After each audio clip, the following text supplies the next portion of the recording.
เฮ้ยไผ่หญ้าได้พี่น้องเอ้ยเบิ่งเห็ดวิธีไผ่หญ้าพี่น้อง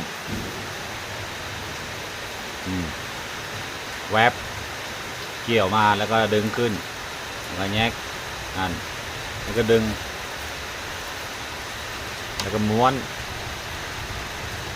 เอาให้ FC ดูหน่อยดิวิธีไผ่อย่างใดตรงนั้นบ่กำมากำแล้วก็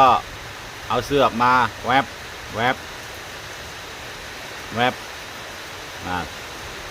แล้วก็ม้วน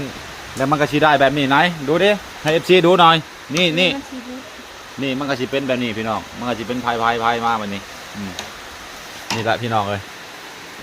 เพิ่นมุ้งจักสิมุ้งไปยังได้บ่สองก้านพี่น้องเอ้ยนี่จะมุ้งหลังคานี่แหละนี่วันนี้ฝนก็ตกนี่มันฝนตกว่าบ่มีบอลสิอยู่นี่หลังคานี่แหละ